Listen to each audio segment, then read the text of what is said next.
श्री शास्त्री स्वामी धर्मप्रसाद दाजी BA B.Ed college में आप सभी विद्यार्थी मित्रों हार्दिक स्वागत है। छात्र और छात्राएं, आज हम TYBA हिंदी में सेमेस्टर 5 में अनिवार्य हिंदी में मेला आंचल उपन्यास जो हमने आगे रेणु जी के जीवन के बारे में 1 और 2 के बारे में अभ्यास किया था। आज हम मेला आंचल उपन्यास रेणु जी के जीवन कवन 3 के बारे में अभ्यास करेंगे, जो ध्यान से चुने। रेणु एक अस्तित्व व्यक्तित्व थे। ईश्वर पर उन्होंने अगाध श्रद्धा थी। माँ काली के प्रति उन्हें अपार श्रद्धा थी। रेणु तंत्र साधना भी किया करते थे। फणीश्वर नाथ रेणु के एक अंतःतंत्र मित्र कमलेश्वर रेणु की तंत्र साधना उपासना के बारे में लिखते हैं। रेणु के व्यक्तित्व के 2 पहलू बहुत मिलते जुलते हैं। उसकी कृतियों में आस्था का स्वर और उसके अपने जीवन की आस्थापूर्ण दृष्टि एक जीवन है जो संसार से उसे मिला है और उसे वह पूरी आस्था से जी रहा है। वह आस्तिक है और शक्ति का उपासक है। तंत्र विद्या और तंत्र साधना में उसकी रुचि है। मौका तो मुझे याद नहीं, पर एक दिन पता लगा था कि रेणु तंत्र साधना में लीन है और सिद्धि के लिए कर्मकांड का पूरा आयोजन पर कुशासन पर आसीन है और अर्धरात्रि में कुक्कुट की बलि देगा। 3 दिन तक रेणु से मुलाकात नहीं हुई थी और मैं उसके बारे में तरह तरह की बातें सोचने लगा था। रेणु ने स्वयं स्वीकार किया है कि कुसंस्कारों में पहले अंधविश्वास है और जन्म से अंध है। तो यहाँ रेणु के जो इसका जीवन है वो आस्तिक व्यक्तित्व के रूप में माना जाता है। ईश्वर पर उन्होंने अगाध श्रद्धा भी थी और माँ काली के प्रति उन्होंने अपार श्रद्धा थी और रेणु जी ने तंत्र साधना भी की थी। और फणीश्वरनाथ रेणु जो एक अंतरंग मित्र उसके कमलेश्वर थे और रेणु के तंत्र साधना उपासना के बारे में लिखते भी है कि रेणु के व्यक्तित्व के 2 पहलू गिना जाता है, मिले जुलते हैं। उसकी कृतियों में आस्था का स्वर भी मिला है और उसके अपने जीवन की आस्था पूर्ण भी नज़रअंदाज की है। एक जीवन है जो संस्कार से उसे मिला भी है और उसे वह पूरी आस्था से जी रहा था और उसका अस्तित्व और शक्ति की एक उपासक है और तंत्र विद्या और तंत्र साधना में उसकी रुचि भी, इंटरेस्ट भी इतना ही था।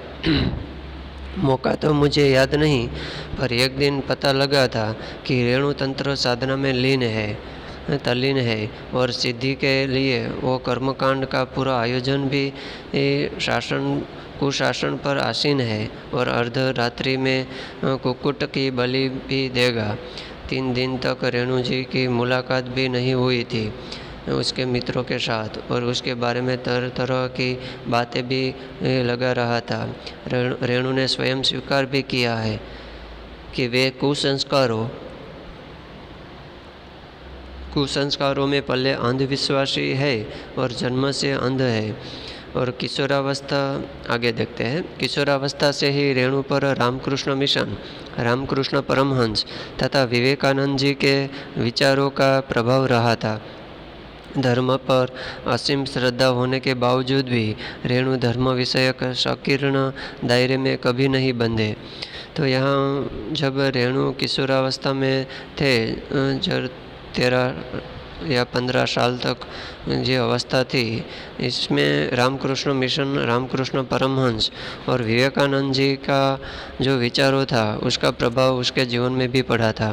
धर्म पर असीम श्रद्धा होने के बावजूद भी रेणु धर्म विषय के संकीर्ण दायरे में भी कभी नहीं बंधे थे। और सन 1937 में प्रेमचंद की मृत्यु पर रेणु ने उन पर एक लंबी कविता लिखी और अररिया में संपन्न हुई एक कविता प्रतियोगिता में रेणु को इस कविता के लिए प्रथम पुरस्कार तथा स्वर्ण पदक प्रदान किया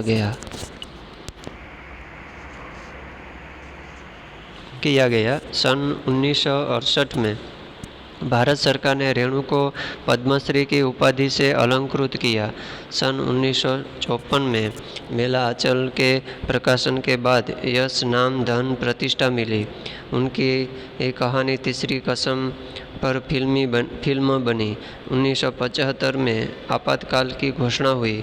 रेणु ने पद्मश्री की उपाधि सरकार को लौटा दी थी। असाध्य बीमारियों के कारण शरीर के कमज़ोर होने पर भी रेणु के मन की दृढ़ता पहले जैसी ही थी। 24 मार्च 1977 को ऑपरेशन के बाद 19 दिनों की दीर्घ बेहोशी में ही रेणु की मृत्यु भी हो गई। और रेणु की मृत्यु के बाद सर्वेश्वर दयाल सक्सेना ने आकाशवाणी के प्रसारण में अपना आलेख पढ़ते हुए कहा था, जब भी भारत के लोकतंत्र की विजय को याद किया जाएगा तो हिंदी लेखकों में अकेले रेणु ही ऐसे लेखक होंगे जो सबसे ज़्यादा याद आएंगे।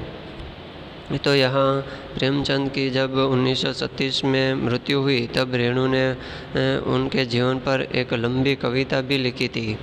और इसके संपन्न में कविता और प्रतियोगिता में रेणु को इस कविता के लिए पुरस्कार का प्रदान भी किया था, स्वर्ण पदक के प्रदान भी किया था।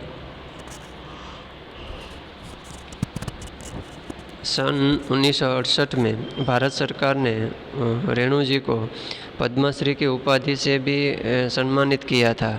और 1954 में जब मेला आंचल उपन्यास प्रकाशन हुआ तब उसमें यानी कि रेणु को यश, नाम, धन की प्रतिष्ठा भी मिली थी।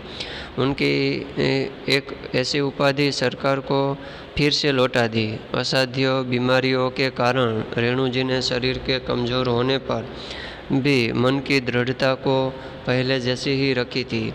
और ऑपरेशन के बाद 1977 में 19 दिनों बाद दीर्घ बेहोशी में भी रहे और उनकी मृत्यु भी तब 1977 में हो गई। रेणु की मृत्यु के बाद सर्वेश्वर दयाल सक्सेना जो कवि है, उन्होंने आकाशवाणी के प्रसार में अपना आलेख भी पढ़ते हुए कहा था रेणु के बारे में कि जब भी भारत के लोकतंत्र की विजय को याद किया जाएगा तब हिंदी लेखकों में अकेले रेणु ही ऐसे एक लेखक होंगे जो सबसे ज़्यादा हम सभी को याद आएंगे। तो उनके निधन से हिंदी साहित्य का एक महत्वपूर्ण कथा शिल्पी ही नहीं उठ गया, बल्कि एक ऐसा समर्थ व्यक्ति भी उठ गया जो अन्याय की हर चुनौती में सबसे आगे खड़ा दिखता था और लेखक की यही सार्थक प्रतिमा बनाता था। तो यहाँ फणीश्वरनाथ रेणु जी है वो बहुमुखी प्रतिभा के भी धनी थे। और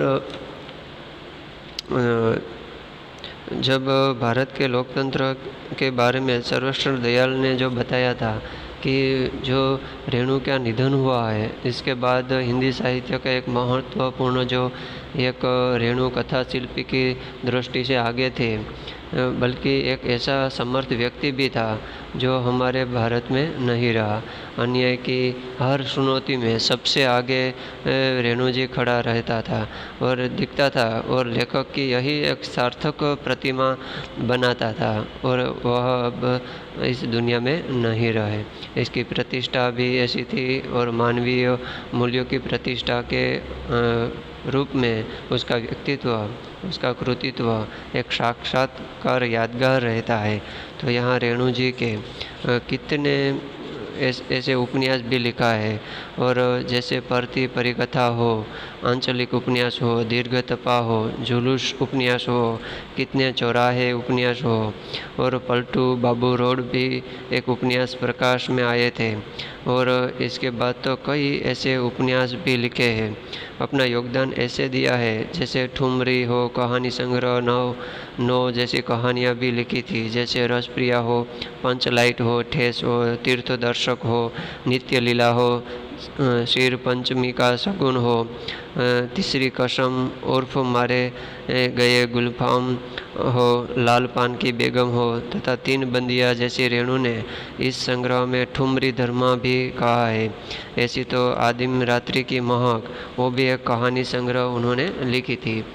14 जैसे कहानियाँ भी लिखी थी, जैसे विघटन के क्षण, तंबे, एकलता, चलो, अरे एक आदिम रात्रि की महक, जलवा, पुरानी कहानी, न्याय पाठ, अतिथि सत्कार, उच्चाटन, काकचरित, आज़ाद परिंदे, झड़ाऊ मुखड़ा, ना जाने के ही वेश में प्रजासत्ता, आत्मसाक्षी साक्षी और नैना जोगिन।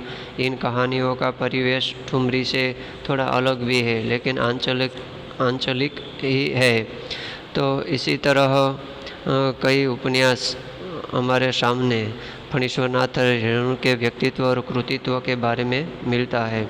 उन्हीं कई कृतियाँ हैं, कहानी संग्रह भी है, 11 जैसे कहानी संग्रह भी है। इसमें अग्निखोर आते हैं, रेखा, ए वृत्त चक्र, बीज चित्र की मयूरी, लफड़ा शीर्षकहीन एक कहानी का सुपात्र, जैव, मन का रंग, 10 गज्जा के इस पार और उस पार, अकल और भैंस तथा अग्नि संचारक जैसी कहानियाँ भी संकलित हुई। इसके बाद तो कई ऐसी कहानी, अच्छे आदमी, वो भी एक रिपोर्टार्स का संकलन भी उन्होंने किया था। इस तरह रिपोर्टार्स के साथ साथ सौदा जैसी कहानियाँ भी संकलित हुई थी। इसके बाद एक शुश्रु अश्रु पूर्व, वो भी रेणु के एक निबंध संस्मरणों के साथ उन्होंने अंकित किया था। संकलित बन तुलसी की गंध, वो भी एक संकलन हुआ था। रेणु ने कई वर्षों तक निबंध की और हास्य व्यंग्य भी लिखे हैं, और कई कहानी निबंध संग्रह भी उन्होंने ऐसी रचनाएं संकलित की थी। तो निष्कर्ष रूप में कहा जा सकता है कि फणीश्वरनाथ रेणु का जीवन और उसका व्यक्तित्व साहित्य की विविधता के रंगों में रंगा हुआ है। रेणु ने भोगे हुए यथार्थ को भी अपने साहित्य के माध्यम से अपने शब्दों में व्यक्त भी किया है। अपने साहित्य में ग्राम्य समाज हो और राजनीति को प्रमुख रूप से उभारने का सफल प्रयास भी उन्होंने किया था और देखा भी जा सकता है। गद्य की अनेक विधाओं पर रेणु ने अपनी कलम के जादू को दिखाया है। हिंदी साहित्य में फणीश्वरनाथ रेणु जैसा व्यक्तित्व शायद ही दूसरा कोई हमें मिल सकता है, और कोई हो भी या ना भी हो। इस तरह फणीश्वरनाथ रेणु का जो व्यक्तित्व और कृतित्व है वो कई सालों तक हमें याद रखेंगे, हम याद भी रखेंगे, और सभी उसके जीवन के बारे में जानते भी हैं कि कितना बेमिसाल उसका जीवन कौन था। तो हाँ, तो छात्रों छात्राएँ, आज हम सेमेस्टर 5 में मेला आंचल उपन्यास में जो रेणु जी के जीवन कवन है उसके बारे में अभ्यास किया है, और आज हम जीवन कवन के बारे में अभ्यास पूर्ण करते हैं। अस्तु।